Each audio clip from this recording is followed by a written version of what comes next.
Get your headphones ready. This next story is intense. Silence is the only weapon that never runs out of ammunition. For 3 years, I've raised my daughters in the shadows of other people's lives, teaching them that being invisible is the same as being alive. But as the heavy steel doors of Lee Dae-Kwan's office groaned open, I realized our sanctuary was about to become a slaughterhouse. The penthouse office of the Iron Shadow was a cathedral of glass and cold ambition. It spanned the entire top floor, a cavernous space of polished dark oak and floor-to-ceiling windows that looked out over the flickering neon nerves of Seoul. To my left stood the massive mahogany desk, a fortress within a fortress. To my right, the heavy charcoal velvet curtains where I now stood paralyzed, my fingers white-knuckled around a canister of industrial ammonia. I knew this room better than the men who guarded it. As I stood in the dark, my eyes drifted to the corner of the ceiling. The secondary infrared sensor was blinking a dull, rhythmic red. 3 weeks ago, I had noticed the mounting bracket was loose, creating a 3-degree blind spot that could hide a grown man. I'd secretly tightened it, not for Dae-Kwan's sake, but because any vulnerability in his security was a vulnerability for my girls. They were right there, less than 6 feet away. I could smell them, that heart-wrenching, innocent scent of lavender baby powder and warm quilts I'd tucked into the desk's knee-hole. It clashed violently with the room's dominant notes, expensive sandalwood, the ozone of the high-end servers, and now, the sharp acidic tang of human fear. The biometric locks hissed, a sound like a guillotine falling. Lee Dae-Kwan entered. He moved with the silent, predatory grace of a man who didn't need to raise his voice to be heard. His tailored suit was the color of a bruise, and his eyes, cold, obsidian, and terrifyingly intelligent, scanned the room. Behind him, 2 guards dragged a man whose face was a map of broken capillaries and regret. "The vault logs don't lie, Jun-ho," Dae-Kwan said. His voice was a low, resonant vibration that I felt in my teeth. "Only 3 people have the encryption key. 1 is dead. 1 is me." The guard on the right, Jun-ho, didn't tremble. That was the first red flag. I watched him from the sliver of space between the curtains. I noticed the way his hand hovered, not over the prisoner but near the side draw of his holstered weapon. He was positioning himself just outside the primary camera's arc, a flaw he thought existed, unaware I had recalibrated the lens a week prior. "I have nothing to say, boss," Jun-ho replied. His voice was too calm. In a heartbeat, the atmosphere shifted from an interrogation to an execution. Jun-ho didn't pull his gun on the prisoner. He whirled, the barrel of his suppressed pistol rising toward the back of Dae-Kwan's head. I didn't think about the risk. I didn't think about my ghost status.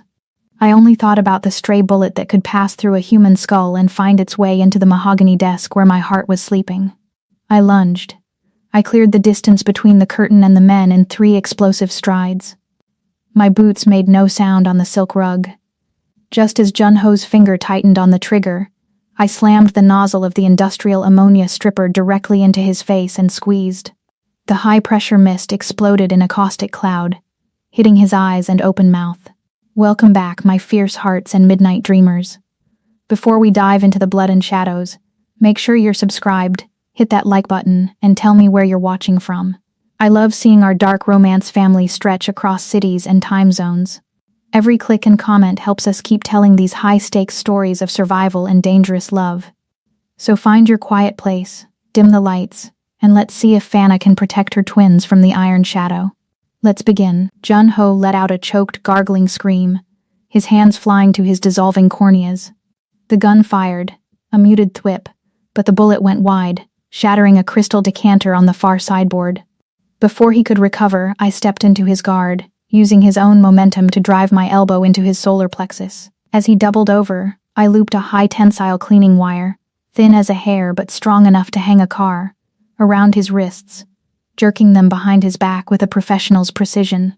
Silence reclaimed the room, heavier than before. The other guard had his weapon out, aimed at my forehead. Dae-Kwan, however, hadn't moved. He stood perfectly still, his back to me, watching the shattered crystal drip onto his floor.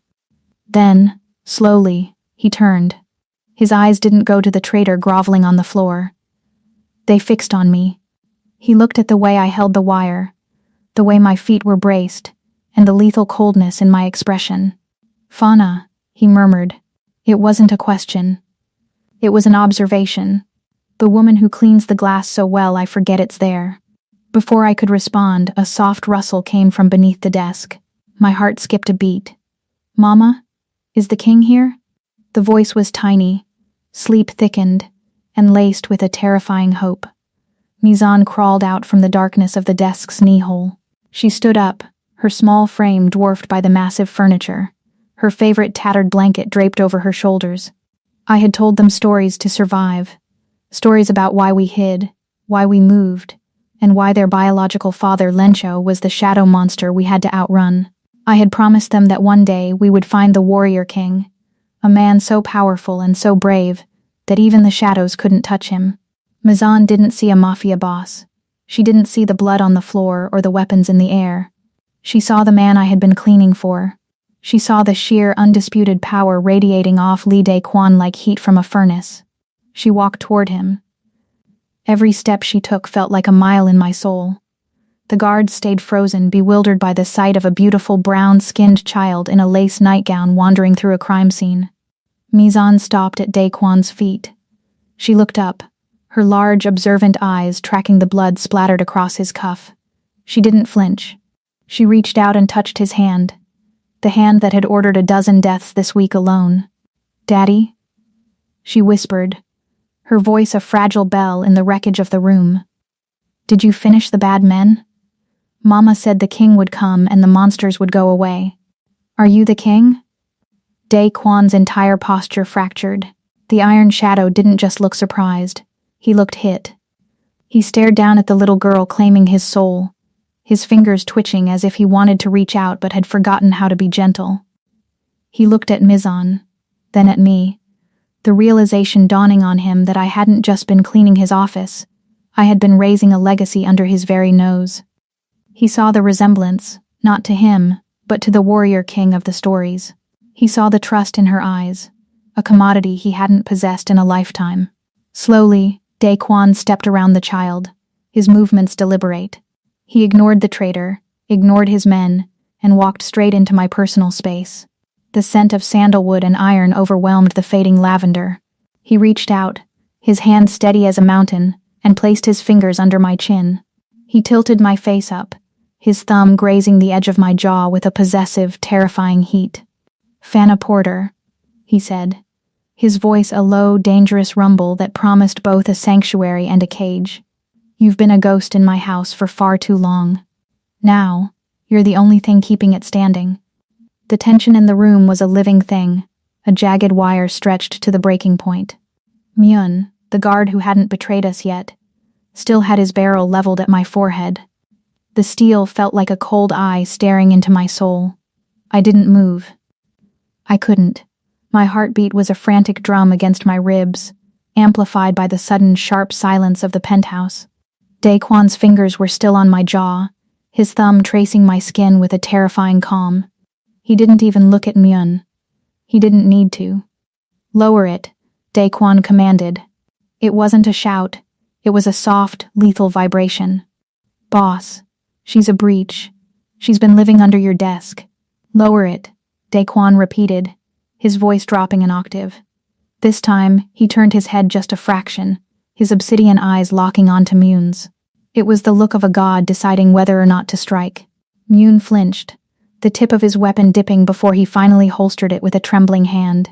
"Take the traitor to the sub-level," Daquan ordered, his gaze returning to me. "And take the children to the sunroom. Feed them. Guard them. If a single hair is touched on their heads, I will burn soul to the ground to find the person responsible." The moment Mijun moved toward Mizan, I transformed. The cleaning lady was gone. The lioness arrived. I stepped in front of my daughter, my hands curling into claws, a low guttural growl vibrating in my throat. I didn't care about the guns. I didn't care about the iron shadow. "Touch them and you die," I hissed. Daquan's hand moved from my jaw to my shoulder, his grip firm but not crushing. "Fauna, look at me." I forced my eyes to his. "They are safe. My men know the price of failure. You and I need to speak where the walls don't have ears." I watched, trembling, as Mjun gently guided Mizan toward the door. She looked back at me, her thumb in her mouth, her eyes wide. Saba was still tucked in the desk, being lifted out by another guard with the care one might use for unexploded ordnance. Every inch of my skin screamed to scream, to fight, to tear the room apart. But I saw the way Daquan watched them, not with malice, but with a strange clinical fascination. "Move," he whispered. He led me out of the office, his hand never leaving the small of my back. We walked down a long, dimly lit corridor lined with original ink wash paintings that looked like splashes of blood on white silk. The only sound was the rhythmic click of my work boots and the heavy, expensive thud of his loafers on the marble. The air here was colder, filtered through a secondary ventilation system that hummed with the low-frequency drone of 1,000 servers. He swiped a black card against a concealed panel, and a heavy door slid open with a pneumatic hiss. This was his private sanctum, a room of dark leather, smoked glass, and a wall of monitors that flickered like a digital heartbeat. He didn't offer me a seat. He walked to a sleek obsidian table, picked up a tablet, and tapped the screen. The blue light cast sharp skeletal shadows across his high cheekbones. "I spent 3 hours this morning wondering why my primary encryption gate had a new 256-bit layer I didn't authorize," he said, turning the tablet toward me. "And why the biometric lag on the east elevator had been reduced by exactly 0.4 seconds. I thought I had a ghost in my machine. I didn't realize the ghost had a name." He stepped closer, his presence a physical weight pressing against me. He swiped the screen, showing a thermal playback of me, not cleaning, but rewiring a junction box near the server room 2 nights ago. "You're not just a cleaning consultant, Fauna. You're a security auditor. A high-level one. You didn't just hide here. You optimized my life." He leaned in, his face inches from mine. I could smell the whiskey and the faint, bitter scent of the gunpowder he'd been around all night. "Who are you running from that makes a Mafia stronghold feel like a safe house?" The air in the room felt thin. I backed up until the backs of my knees hit a leather chair, but he followed, invading my space until I could feel the heat radiating from his chest. "I was a digital security specialist for a private firm," I said, my voice shaking despite my efforts. "I cleaned footprints for people who didn't want to be found, until I realized the man I was living with was the one people needed to be hidden from." Daquan's eyes narrowed. He tapped the tablet again, pulling up a file on Junho, the traitor I had just blinded. Junho didn't just decide to kill me for money, Fauna. He was contacted by an external asset, a man with a military-grade encryption signature, a man named Lencho. The name hit me like a physical blow. The room seemed to tilt. My vision blurred for a second as the familiar cold dread of the past 3 years washed over me. "Lencho," I whispered. "He found me.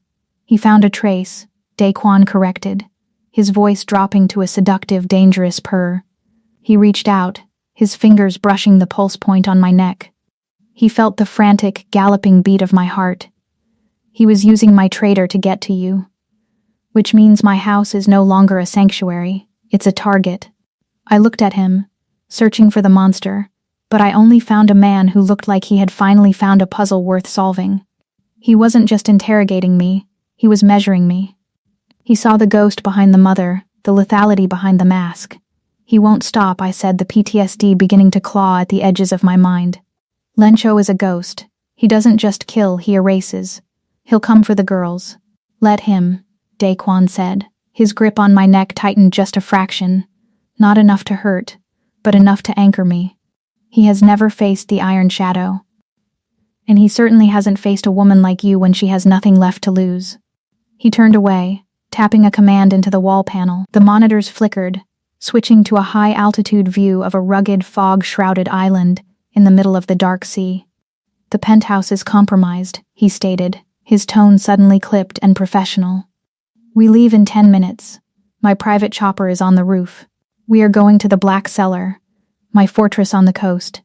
It is off-grid, underground, and guarded by men who don't know the meaning of the word traitor." I looked at the monitors, then back at him. "And my daughters?"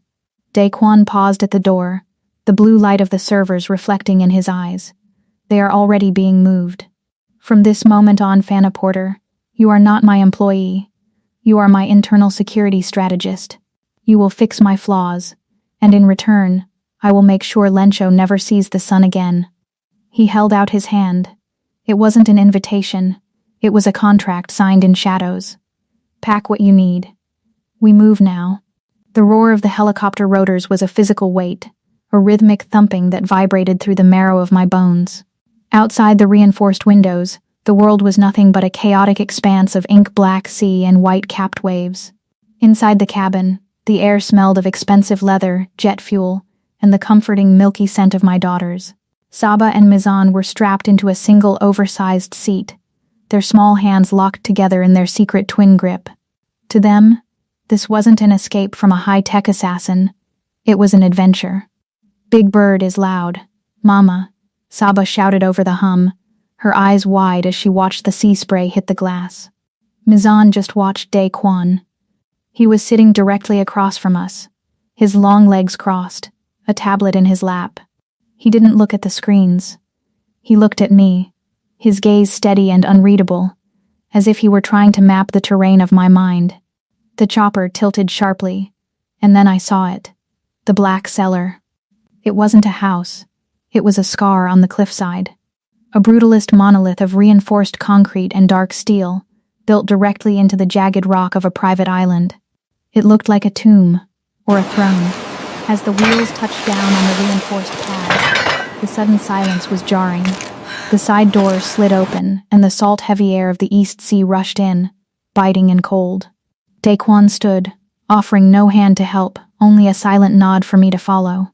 I scooped Mizan onto my hip while Saba grabbed my hand, and we stepped out onto the concrete. Immediately, my internal audit triggered. I looked at the perimeter. "You're using Mark 7 seismic sensors," I said. My voice raised against the wind as we walked toward the heavy blast doors. "They're reliable, but the salt air here will corrode the base plate within 6 months. It causes a 2-second lag in the feedback loop. 2 seconds is a lifetime." Daquan stopped at the threshold, his coat snapping in the wind. He looked at the sensors, then back at me, a ghost of a smirk playing on his lips. "Most people just say thank you for saving my life, Fauna. You look for rust. Rust is how people die," I countered. We entered the fortress. The interior was a stark contrast to the penthouse's warmth. The walls were polished basalt, the floors a seamless poured resin that muffled our footsteps. The air was sterile, filtered through medical-grade scrubbers, and the hum of the massive underwater servers below us felt like a low-grade fever in the air. Daquan led us through a series of pressurized doors to a wing that felt slightly more human. He stopped at a heavy oak door. "Your quarters," he stated. "The twins are in the connecting suite. There is no exterior glass. You are 30 feet behind solid rock here." I walked in, my eyes immediately darting to the corners. No cameras. That was a choice. Then I saw it. A subtle seam in the basalt wall near the vanity. I walked over and pressed the panel. It slid back to reveal a high-tech workstation and a reinforced steel door. "That leads to my command center," Daquan said, standing in the doorway. "I don't believe in locks between partners. If you're going to be my strategist, you need to be able to reach me when the world starts to burn." I didn't answer. I sat down at the workstation. My fingers ached for the keys. I needed to see the data. I needed to know if we had truly outrun the monster. Daquan disappeared for a moment and returned with a heavy crystal glass and a steaming ceramic mug. He set the coffee in front of me and the whiskey on his side of the desk. "Why didn't you go to them?" he asked abruptly. His voice was softer now, stripped of the boss's persona. "The authorities. A woman with your skills could have been put in witness protection. You didn't have to live under a desk." I took a sip of the coffee. Black, bitter, and perfect. I looked at the reflection of the twins playing on the rug in the other room through the open door.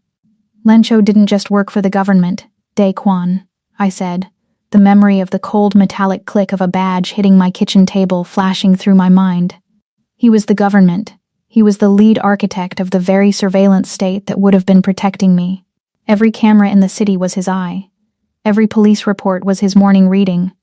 You don't hide from the sun by standing in a spotlight." Daquan leaned against the doorframe, his expression darkening. He understood. In his world, power was the only law. I turned back to the monitors, my fingers flying across the keys. I bypassed the cellar's primary firewall using a back door I'd mapped out mentally during the flight. I began a deep packet inspection of the island's outgoing pings. 5 minutes in, my blood turned to ice. "What is it?" Daquan was at my shoulder instantly, his hand resting on the back of my chair.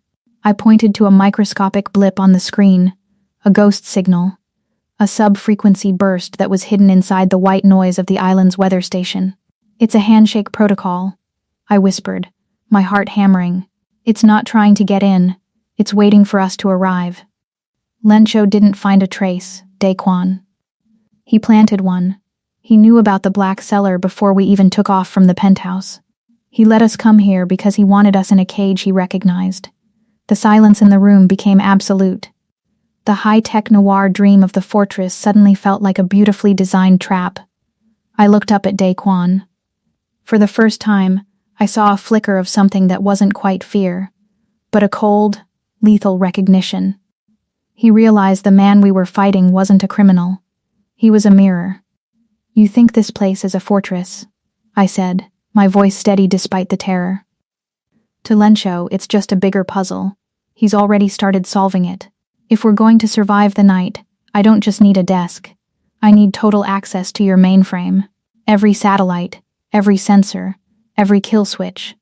Daquan didn't hesitate. He reached into his inner vest pocket and pulled out a matte black card with a gold leaf inlay. He laid it on the desk between us. "The master key," he said. "The cellar is yours, Fauna. Turn it into a weapon." The blue light of the mainframe monitors was the only thing keeping the shadows at bay. It was 3 a.m., and the black cellar hummed with a low, predatory energy. My fingers felt like lead, but I couldn't stop. I was tracing the handshake Lencho had left behind, trying to find the source of the ping. Every time I thought I had a lock on his location, the signal fragmented like mercury on glass. I didn't hear him approach. In this fortress, Lee Daquan was the ghost. I only knew he was there when the scent of sandalwood and old whiskey cut through the sterile, recycled air of the command center. "The data won't change if you stare at it for another hour, Fauna," he said. His voice was a low vibration in the quiet room. I didn't look up. If I sleep, he moves. If he moves, we lose the trail. If you don't sleep, your reflexes will slow. And in the black cellar, slow means dead. He reached down, his hand covering mine on the mouse. His skin was warm, a startling contrast to the cold plastic. "Come with me. You've been in the digital world too long. You need to reconnect with the physical." I followed him out of the command center. We moved through the basalt corridors, descending deeper into the heart of the cliffside. The air grew heavier, smelling of cold stone and machine oil.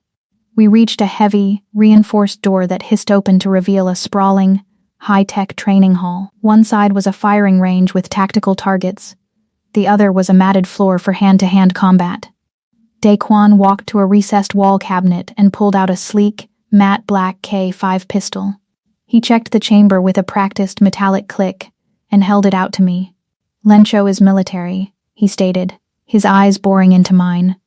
"If he breaches the perimeter, your keyboard won't save you. Show me how you hold a life in your hands." I took the weapon. The weight was familiar, a cold comfort I hadn't felt in years. I stepped up to the line, feet shoulder-width apart, and took aim at a silhouette 30 feet away. I fired 3 shots. Thud. Thud. Thud. All 3 hit the chest, but they were scattered. Daquan stepped behind me. I felt the heat of his chest against my back, his presence wrapping around me like a shroud. He reached around, his large hands engulfing mine on the grip of the pistol. "You're fighting the recoil," he whispered, his breath hot against my ear. "Don't fight it. Absorb it. Breathe with the weapon, Fauna. In. Out." I followed his rhythm. The world narrowed down to the sight, the target, and the intoxicating heat of the man holding me steady. My heart hammered, but not from fear. It was a primal electric tension. I squeezed the trigger. The bullet found the dead center of the target's throat. "Better," he murmured, but he didn't pull away. His grip tightened slightly on my hands. "Where did you learn to shoot like that?" "That wasn't a corporate security course. I learned it in a basement in Virginia," I said, my voice tight. "Lencho didn't just want a wife, he wanted a partner in arms. He taught me everything he knew so I could guard his back. He didn't realize I'd eventually use those skills to run from him. I turned in his arms, the barrel of the gun safely pointed down, but our faces were inches apart. The erotic charge in the room was thick enough to choke on. "Mizan calls you the king," I whispered. "She thinks you're the hero from the stories I told them. The warrior king who keeps the monsters away." Daquan's eyes searched mine, looking for the lie. "And what do you think, Fana? Am I the king? Or just another monster who happens to be standing in your corner?" "The jury is still out," I said, a small, defiant smile tugging at my lips. I set the gun on the table and moved toward the sparring mats. "You've seen me shoot. Now let's see if the Iron Shadow is as fast as they say." He shed his suit jacket, tossing it onto a chair. Beneath, his white shirt was taut across his shoulders, the sleeves rolled up to reveal forearms corded with muscle and faint, silvery scars. We circled each other on the mats. He moved with a heavy, crushing power, but I was built for evasion. He lunged, his hand reaching for my throat. I dropped low, sweeping my leg in a wide arc that he easily jumped. I came up fast, driving my palm toward his chin, but he caught my wrist, twisting it behind my back and pulling me flush against his chest. "You're fast," he barked, a predatory light in his eyes. "But you're small. I can crush you. Only if you catch me," I hissed. I used his own leverage to flip my body, my boots catching the mat as I twisted out of his grip. In the same motion, I reached for the training knife tucked into the waistband of my leggings.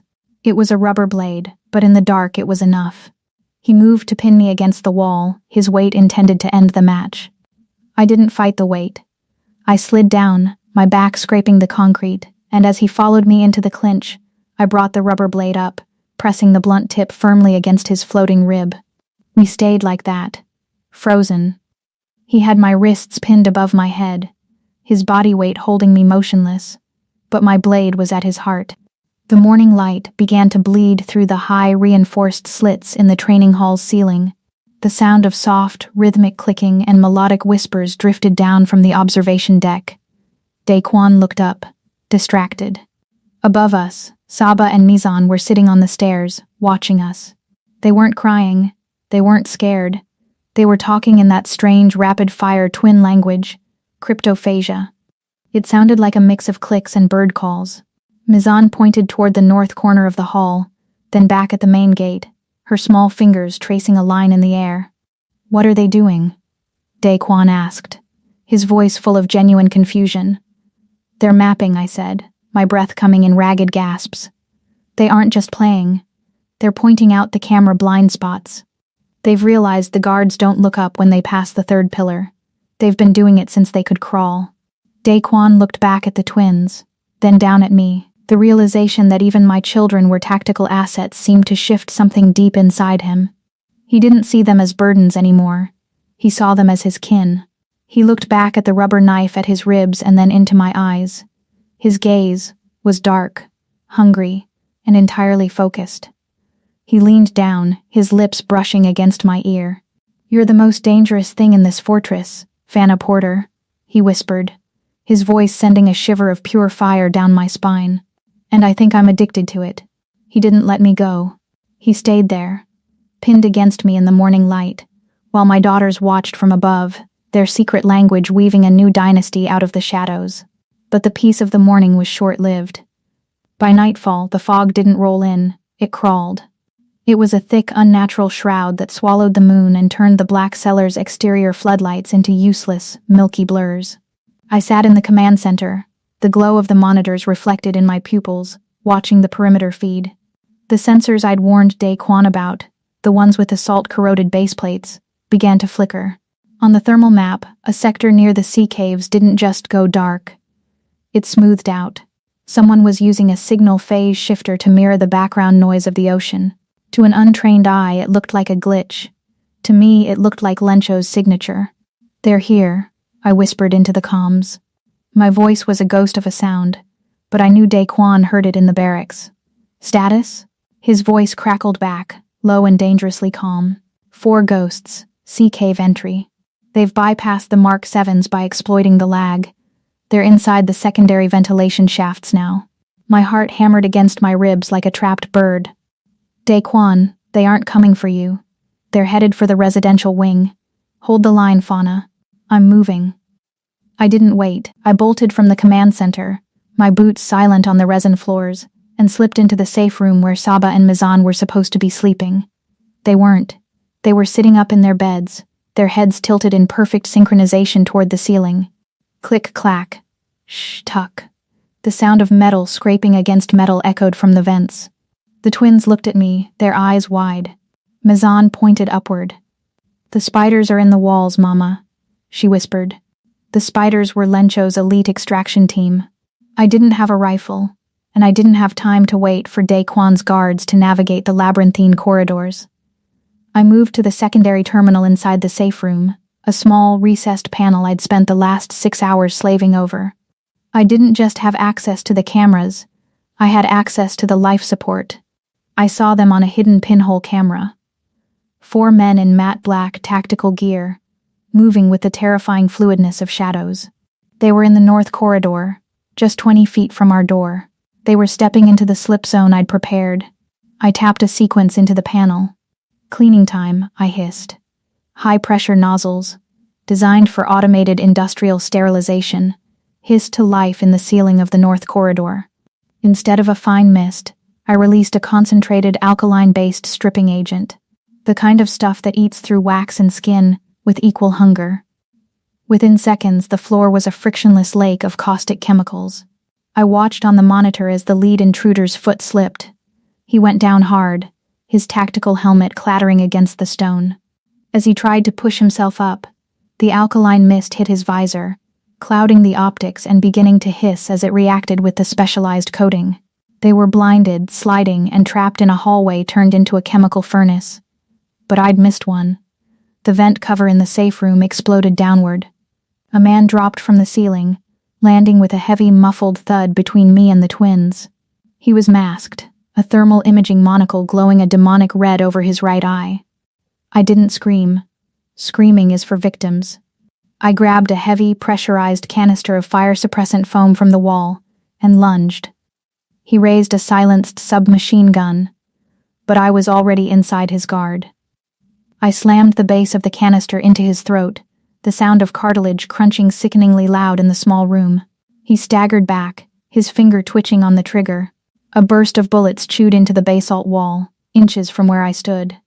I didn't give him a second chance. I triggered the canister, burying his face and chest in a mountain of suffocating chemical foam. He thrashed, blinded and unable to breathe. I grabbed the combat knife from his own tactical vest and, with a precision I hadn't used in years, drove it into the gap between his helmet and his shoulder armor. He slumped. The only sound in the room was the heavy, ragged sound of my own breathing and the soft drip-drip of the foam hitting the floor. I turned to the twins. They were huddled together, watching me with an expression I couldn't decipher. They didn't look horrified. They looked awestruck. To them, the stories were coming true. The queen was protecting the hive. The door to the safe room hissed open. Daquan burst in, his K5 raised, his men fanning out behind him. He stopped dead. He looked at the body on the floor, the foam, the knife in my hand, and the blood splattered across my white shirt. He looked at the twins, then back at me. He didn't see a victim.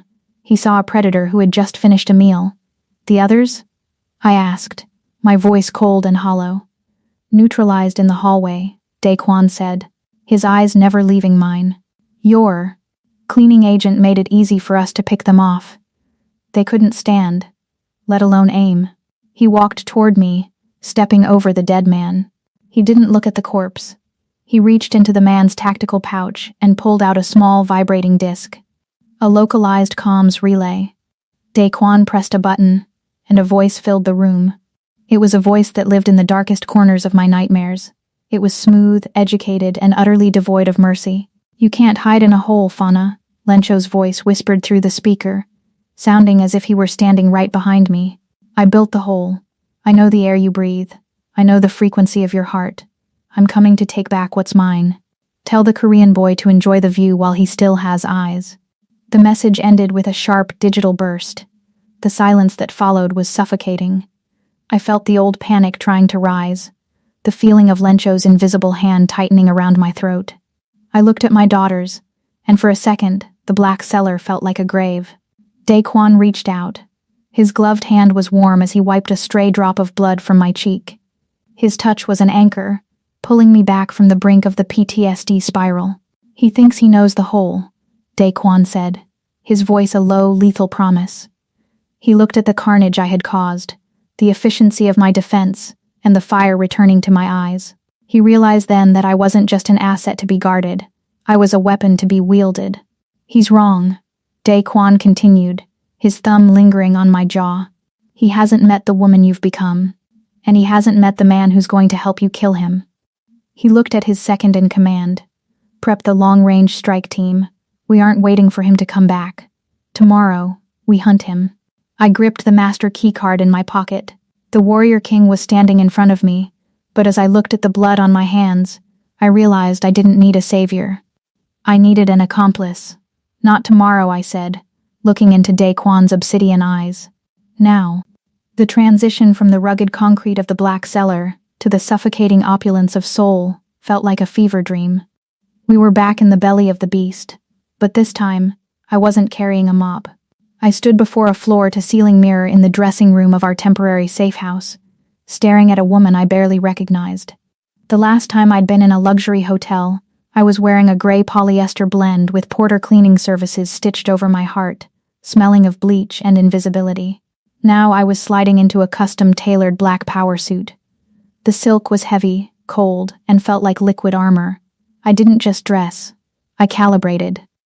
I strapped a ceramic blade to the inside of my thigh, non-detectable by standard magnetism, and tucked a micro-receiver into my ear canal.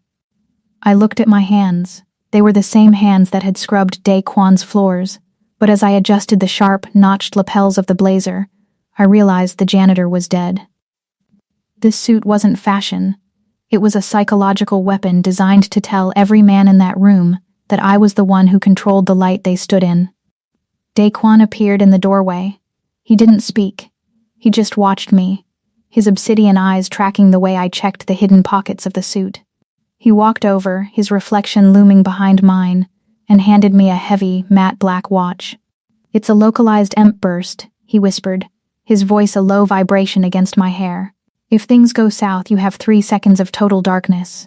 Use them. Use them." We descended into the bowels of the Grand Shilla Hotel. The bunker was a masterpiece of expensive paranoia, lead-lined walls and signal jamming paint. When we entered, the air was thick with a scent of aged tobacco and the sour, heavy energy of men who had held power for too long. 4 men sat at the obsidian table. They were the Kings of Soul's underbelly, and they didn't look up when we entered. But when Daquan pulled out the chair to his right, the seat reserved for the consigliere, and I sat down, the silence became a physical weight. Chairman Park, a man whose face was a map of deep-set wrinkles and old scars, let a plume of blue smoke drift from his lips. He leaned forward, his heavy gold rings clinking against the table. "Daquan," he rasped, his eyes flicking to me with a mixture of confusion and disdain. "We agreed on a neutral council. We did not agree to you bringing your domestic staff to a table where blood is discussed." The other bosses chuckled, a dry, rattling sound. I felt the heat rising in my chest, but I didn't flush. I leaned forward, resting my elbows on the table, mirroring Park's posture. "Chairman Park," I said, my voice cutting through the smoke like a laser. "You've spent $40 million on this bunker. You've installed Israeli-grade jammers and thought you were safe. But you're leaking." Park narrowed his eyes. "Be careful, girl. Your jammers are high frequency," I continued, my tone clinical and cold. "But Lencho doesn't need a signal to get out. He's using the EMF leakage from the very tablets you're using to check your stock prices. Every time a circuit fires in this room, it creates a microscopic electromagnetic pulse. He has a vibration-sensing laser aimed at the glass of that water pitcher on the table. He isn't listening to your voices, he's reconstructing the audio from the ripples in the water. This isn't a bunker, Chairman. It's a microphone."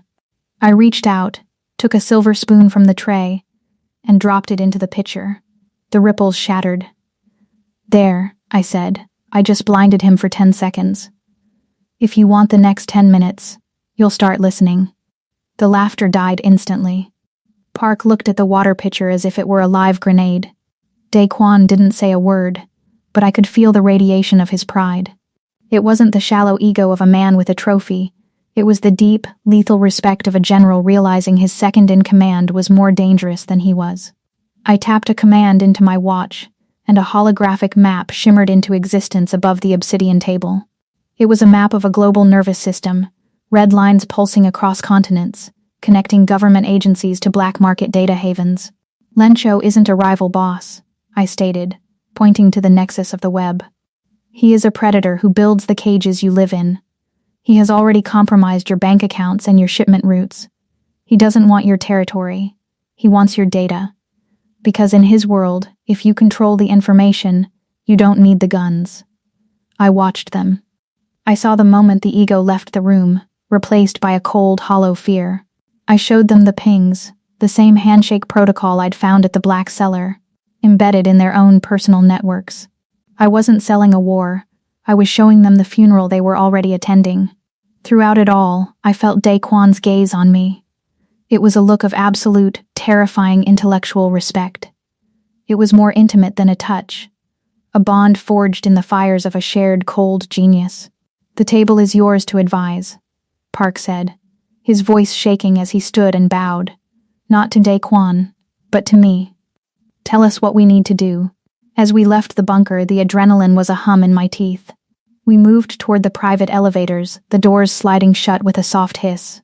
The moment we were alone, the professional mask slipped. Daquan turned to me, his back to the mirrored wall. He didn't say a word. He grabbed the lapels of my blazer and pulled me into the corner, his body pinning mine against the cold glass.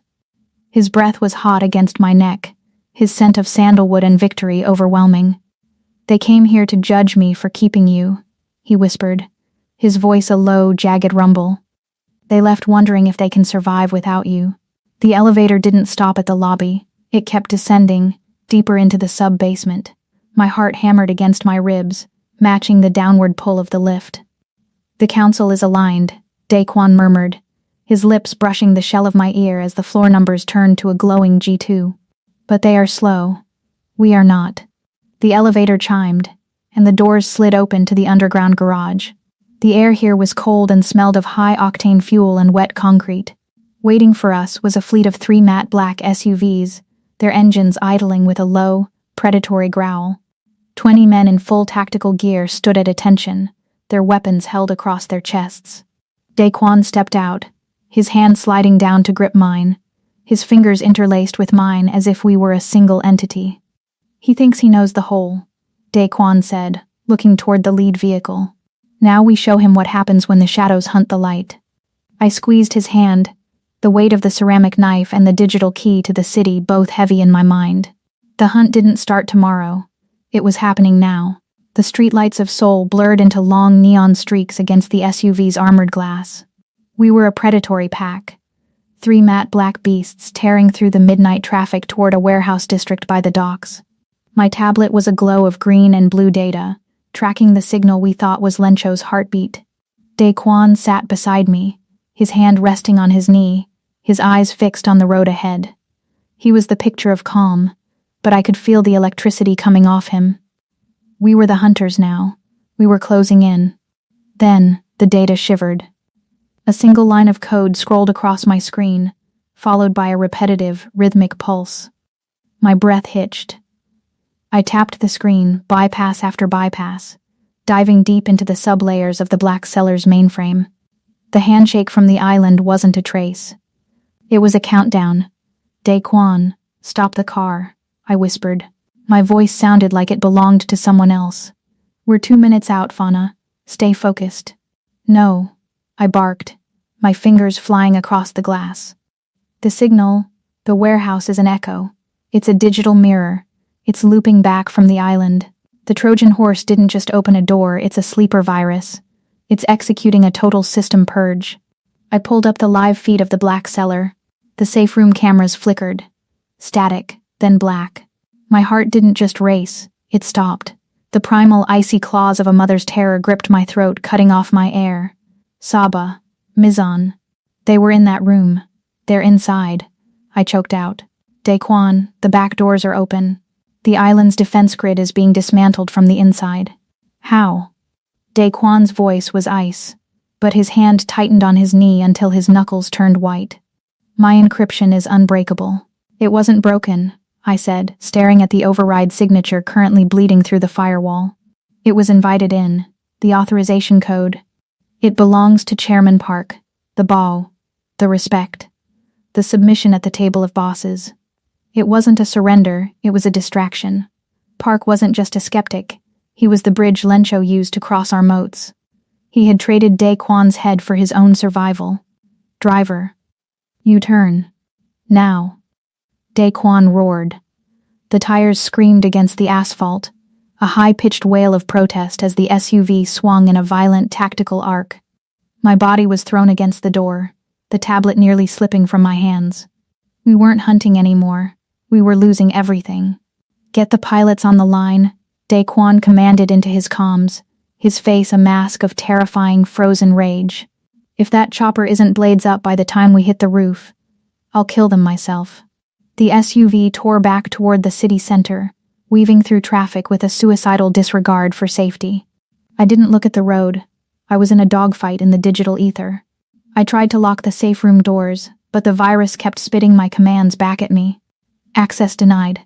Access denied. Talk to me, Fauna. Daquan shouted over the roar of the engine. I can't lock the doors. I screamed back, tears of frustration stinging my eyes. Park's code has administrative priority. I'm locked out of the primary grid. I looked at the schematics of the black cellar. If I couldn't lock them out, I had to make the environment unlivable. I bypassed the security locks and slaved the environmental controls to my tablet. If I can't stop them, I'll confuse them, I hissed. I triggered the fire suppression system in the residential wing. On my screen, I saw the pressure gauges spike. Thousands of gallons of fire-retardant foam and freezing carbon dioxide would be flooding the corridors, turning the air into an opaque, suffocating fog. I triggered the emergency sirens, not the low-frequency ones, but the high-decibel sonic denial blasts designed to disorient intruders. Do it, Daquan growled. The SUV swerved into the private entrance of the Grand Shilla, tires smoking as we hit the ramp. We didn't wait for the vehicle to fully stop. The doors flew open, and we were running straight for the express elevator to the helipad. The ascent felt like an eternity. The blue light of the tablet reflected in my eyes, which were wide and wild with panic.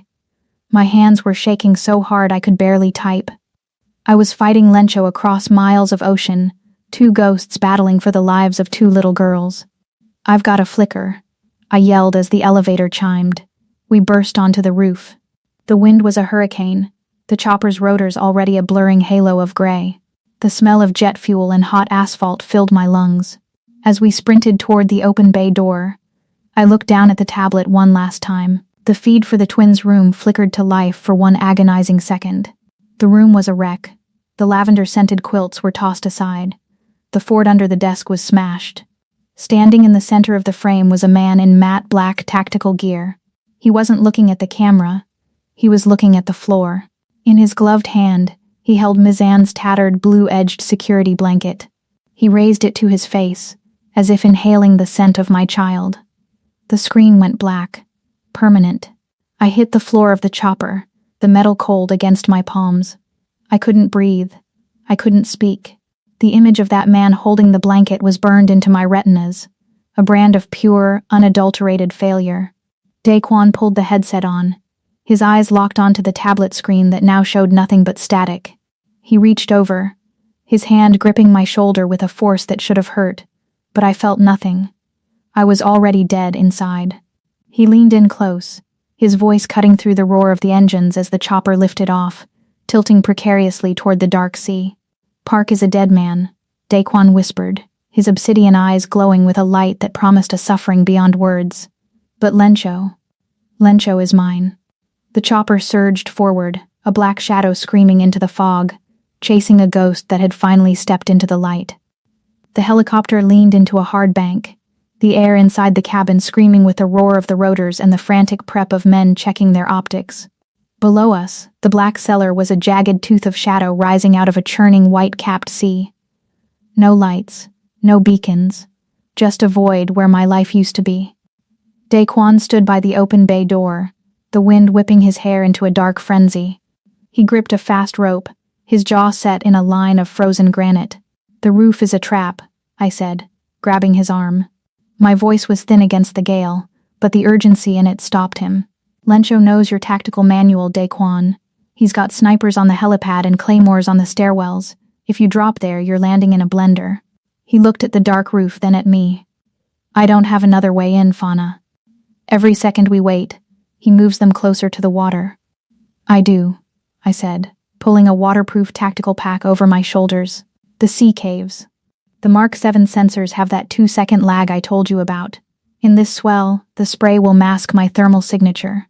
I can climb the north face and enter through the secondary filtration vent. It's a suicide mission," he growled. "No, it's a cleaning job," I countered, my eyes locking onto his. "You draw the fire, hit the roof hard, make enough noise to wake the dead. I'll be the ghost in the basement." He stared at me for a heartbeat that felt like an hour. Then, he grabbed the back of my neck and pulled my forehead to his. "Find them, Ghost. I'll make sure they're too busy looking up to see you coming." I didn't wait for a goodbye. I dived. The impact with the East Sea was a physical assault. The water was ice cold, a black weight that tried to pull the air from my lungs. I surfaced, gasping, the salt stinging my eyes and the bitter tang of brine filling my mouth. The roar of the helicopter above was a rhythmic thunder, drawing the first sparks of muzzle flashes from the fortress roof. Daquan had started his war. I swam toward the jagged teeth of the north cliff, my movements timed to the heave of the swells. 1,000, 1,000. Every 2 seconds, the sensors reset their sweep. I moved during the blind pulse, my fingers clawing into the wet, barnacle-crusted rock. The weight of my soaked suit was a leaden shroud, but the adrenaline was a hot wire in my veins. I reached the filtration vent, a narrow, rusted grate 30 feet above the waterline. I didn't use a saw. I used a pressurized canister of acidic grout dissolver I'd tucked into my hip pouch. The metal hissed and bubbled, the structural integrity failing just enough for me to kick the grate inward. I tumbled into the dark. Inside, the black cellar was a tomb of basalt and silence. The power was dead. But I didn't need light. I knew these hallways by the vibration of the air. I stripped off my soaked blazer, leaving me in a black tactical tank top, my skin slick with salt and sweat. Above me, the building shuddered. A muffled explosion rocked the foundations, Daquan hitting the roof. I moved through the sublevel toward the chemical storage. I didn't have a rifle, but I had the building's own lungs. I found the industrial canisters of bleach and ammonia I'd noted during my first audit. I cracked the valves, venting them into the localized vac system of the lower levels. A thick, white, choking fog began to spill into the corridors, a makeshift smoke screen that would blind anyone without a closed-circuit respirator. I pulled my own mask over my face, the rubber seal biting into my skin. I reached the residential wing, my heart hammering. The air here was thick with the chemical fog, but through the silence, I heard it. Click, click, click. Shh. It was faint, rhythmic, and coming from the maintenance vents near the ceiling. It wasn't the sound of captives, it was a signal. My daughters weren't in the safe room. They had moved into the fortress within the fortress, the ventilation network they had mapped out during their training sessions. "Saba? Mizan?" I whispered, my voice muffled by the mask. Click, click. The sound moved toward the command center. They were leading me. They were acting as my forward scouts in the dark. I followed the sound, my ceramic knife drawn. The closer I got to the command center, the louder the sounds of the battle above became, the frantic chatter of submachine guns and the heavy thump of grenades. The clock was ticking. If Daquan's men breached the inner sanctum, the scorch earth protocols might trigger. I reached the command center's reinforced doors. They were standing open, a final insult to the security I'd tried to build. Inside, the emergency red lights flickered, casting long, bloody shadows across the consoles. Chairman Park sat in the center of the room, a glass of Daquan's vintage whiskey in his hand. He was watching the thermal feeds of the roof battle, a smug, oily smile on his face.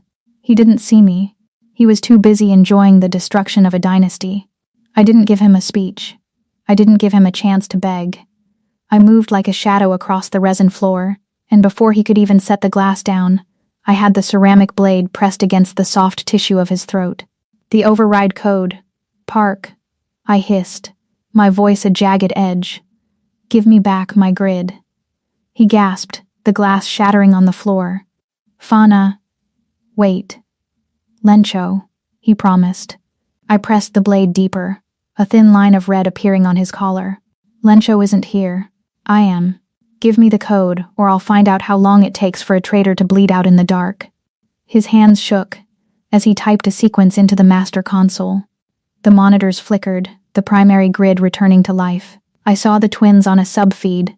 They were huddled in a junction box directly above the command center. Safe. For now. I slammed the butt of my knife into Park's temple, dropping him like a sack of stones. I didn't care if he woke up. I turned toward the vent to call for the girls, but the air in the room suddenly changed. The temperature seemed to drop 10 degrees. A slow, rhythmic clapping echoed from the darkened hallway behind the server racks. Exemplary work, Fana. Truly, a voice said. It wasn't a recording. It wasn't a digital whisper. It was him. Lencho stepped into the red light, his tall military frame silhouetted against the flickering screens. He held a detonator in one hand and a suppressed pistol in the other. He looked exactly as he did in my nightmares, but older, his eyes harder than the basalt walls. You always were too smart for your own good, he said, his voice a calm paternal caress that made my skin crawl. Drop the tablet and step away from the console, or the girls don't just leave the building, they go into the sea with the rest of this rock. I looked at the monitor. I saw the twins' faces. Then I looked at Lencho. The warrior king was on the roof, but the ghost was in the room. You built the hole, Lencho, I said, my grip tightening on the knife. But I'm the one who cleaned it. The red emergency lights pulsed like a dying heart, casting long rhythmic shadows across the command center. Lencho stood there, the matte black barrel of his pistol leveled at my chest, his finger resting casually on a detonator that could turn this entire fortress into a sea grave. He looked exactly as he did the night I ran, composed, professional, and terrifyingly familiar. You look tired, Nora, he said, using the name he'd given me. The name that felt like a chokehold. This life doesn't suit you. Scrubbing floors for a Korean thug, living in a hole in the ground. It's beneath you. Come home, honey. I've already cleared a path. We can tell the girls it was all just a bad dream. His voice was a smooth paternal caress, the kind of tone he used right before he'd isolate me or remind me that without him, I was nothing. I felt the old cold dread trying to settle in my marrow, the phantom weight of the leash he'd kept me on for years. My name is Fana, I said, my voice sounding steadier than I felt. I gripped the ceramic knife behind my leg, my thumb tracing the hilt. And this hole is a fortress you couldn't break without a traitor's help. You're not a god, Lencho. You're just a man who's afraid of a woman he can't track. He chuckled, a dry, hollow sound that echoed off the basalt walls. You think this criminal cares about you? To him, you're an asset, a clever tool. Once I'm gone, he'll discard you and those girls like yesterday's trash. I'm the only one who truly knows what you are. I looked at the monitor over his shoulder. In the corner of the screen, I saw a shadow move in the vent directly above his head. My heart hammered, but I kept my eyes fixed on his. I wasn't Nora anymore. I wasn't the girl who hid in closets. I was the ghost who had optimized the Iron Shadow's world. You're wrong, I whispered. He doesn't know what I am. He knows who I am, and he's not the one you should be worried about. From the vents above, a sound began to rise. It wasn't a scream. It wasn't a cry for help. It was a sharp, rhythmic sequence of high-pitched clicks and melodic whistles, the twins' secret language, amplified by the metallic resonance of the ventilation shafts. To a normal ear, it was strange. To someone wearing high-tech, noise-canceling inner ear comms like Lencho, it was a weapon. Lencho's eyes widened as the high-frequency feedback loop hit his hardware. He hissed, his hand flying to his ear as the digital shriek tore through his equilibrium. The pistol wavered. The detonator slipped an inch in his grip. That was my 2-second lag. My window. I didn't lunge. I flowed.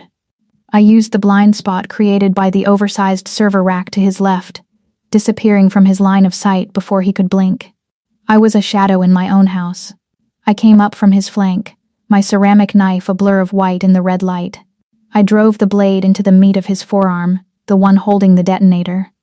He let out a strangled grunt as his fingers spasmed, the device clattering to the resin floor. Before he could pivot the pistol toward me, I slammed my forehead into his nose, the crunch of bone a satisfying visceral snap. I spun behind him, catching his arm in a joint lock I'd practiced 1,000 times in the dark of his basement. This time I didn't stop. I kicked his knee out, bringing him to his kabuki mask face on the cold floor. The heavy blast doors of the command center groaned, then exploded inward. Daquan breached the room like a storm made of silk and steel. His suit was torn, his face splattered with soot and blood, but his eyes were absolute fire. He had a rifle raised, his men fanning out behind him to secure the perimeter in a heartbeat. He stopped when he saw me. I was standing over Lencho, my knee pressed into his spine, the ceramic knife held to the pulse point below his ear. Lencho was gasping, the blood from his broken nose pooling on the floor. "Fauna," Daquan breathed, his chest heaving. The relief in his voice was a physical heat that filled the room, cutting through the ozone and the smell of gunpowder. He walked over, his boots crunching on the shattered glass of the whiskey bottle Park had dropped. He looked down at Lencho with a cold, clinical disgust. Then, he drew his own sidearm and offered it to me, the grip toward my hand. "He took your piece," Daquan said, his voice a low, lethal rumble. "He took your children. The choice is yours. Does he die now, or do I give him to the table of bosses? They have creative ways of dealing with men who use them as pawns." I looked down at Lencho. He looked small. For 3 years he had been a giant in my mind, a monster that loomed over every sunrise. But here, in the red light of the fortress I had mastered, he was just a man who had underestimated a mother. "Killing him is too quick," I said, my voice cold as the sea spray. "He loves his holes so much. He loves his surveillance and his cages. Let's see how he likes the one he couldn't build." I looked at Daquan. Lock him in the sub-level isolation cell, the one with no windows, no digital signals, and no sound. Let him be the ghost for once. Daquan's lips curled into a dark, appreciative smirk. "As you wish, consigliere." He signaled his men, who dragged Lencho away. The monster didn't even fight. He looked broken, his gaze fixed on the floor he'd thought he owned. A soft thud came from above. The vent cover popped off, and 2 small figures dropped onto the command table, their feet landing with the light grace of kittens. Saba and Mizan didn't run to me first. They looked at Daquan. Mizan took 2 steps and jumped. Daquan caught her midair, his massive arms wrapping around her with a protective ferocity that made my throat tight. He scooped up Saba with his other arm, holding them both against his chest, his head bowing to rest against their curls. The iron shadow was gone. In his place was the warrior king, the man who would burn the world to keep them warm. "You did it, Mama," Saba whispered, looking at me over Daquan's shoulder. We clicked the bad man's ears. "You did it, baby," I said, finally letting the knife fall from my hand. I walked to them, and Daquan opened his stance, pulling me into the circle of his arms. We stood there in the wreckage of the command center, the 4 of us, a new dynasty forged in the dark. The scent of sandalwood and lavender finally drifted through the room, replacing the sting of chemicals. The cleaning was finished. The smell of the penthouse had changed. 6 months ago, it was a sterile blend of industrial bleach and the cold ozone of a man who lived alone in a glass tower. Now, as I sat behind the massive mahogany desk that once hid my children, the air was a rich, warm symphony, the deep, grounding scent of Daquan's sandalwood, the elegant bloom of my jasmine perfume, and the faint, sweet scent of the twins' strawberry-scented hair as they chased each other. Across the silk rugs, Saba and Mizan were no longer ghosts in the vents. They were the heartbeat of this room. As a heavy-set man in a loud suit strode toward my desk, I watched them pause their play. They didn't hide. They stood still, their eyes tracking the way the man's hand hovered near his pocket, their shadow instincts noting his pace and posture before they returned to their drawings on the floor. To the world, they were the princesses of soul. To me, they were the smartest tactical sensors I possessed. The man, a mid-level boss named Choi who had grown bold in the vacuum Lencho left behind, didn't look at the girls. He barely looked at me. He tossed a folder onto my desk, his lip curling with a hint of bored arrogance. I was told I was meeting the head of the Lee organization, Choi said, his voice dripping with condescension. I didn't realize Daquan had started letting his wife handle the accounting. Is he busy? Or just tired of the heavy lifting? I didn't look up from my tablet. In the far corner, draped in the natural shadows of the room, Daquan leaned against a pillar. He didn't move to defend me. He didn't even stop smirking. He knew better. Mr. Choi, I said, my voice low and dangerously smooth. I finally looked up, meeting his eyes with a coldness that made him blink. You have 3 encrypted accounts in the Cayman Islands. One of them was accessed 10 minutes ago from a device in this building. I've already rerouted the funds to a charitable trust for single mothers. I've also taken the liberty of deactivating the biometric locks on your personal safe house in Gangnam. By the time you reach the lobby, your rivals will be receiving an anonymous tip about your location. Choi's face went pale. He reached for his phone, but I held up my hand. Don't. If you pull that phone out, I'll trigger the internal battery overload I uploaded to your cloud yesterday. You came here thinking you were dealing with a woman. You should have realized you were dealing with the ghost who rebuilt this city's nervous system. Now, take your folder and leave before I decide to erase your digital existence permanently. He didn't wait. He grabbed the folder and scrambled out of the room, his arrogance replaced by a frantic, stumbling fear. Daquan stepped out of the shadows, the light catching the sharp lines of his suit and the dark, hungry pride in his eyes. He walked to the desk, but he didn't sit in the high-backed chair. He sat on the edge of the desk, reaching into his pocket. He didn't pull out a velvet box. He pulled out a heavy, matte black signet ring, engraved with the intertwined symbols of a dagger and a shadow. He took my hand, sliding the cold metal onto my finger. It wasn't a promise of marriage. It was a declaration of war. You were never my employee, Fauna, he whispered, his voice a low vibration that traveled through my skin. You were my missing half. The iron is nothing without the shadow that gives it depth. I stood up, the ring heavy and powerful on my hand. I looked out the floor to ceiling windows at the city lights glowing like a sea of diamonds below us. 6 months ago, I was the woman who lived in the silence of other people's lives, scrubbing their stains and hiding my heart. I used to clean up the trash. Now I own the city. And the shadow? He belongs to me. Wow, just wow. Both of them were formidable and they completely, totally deserve each other.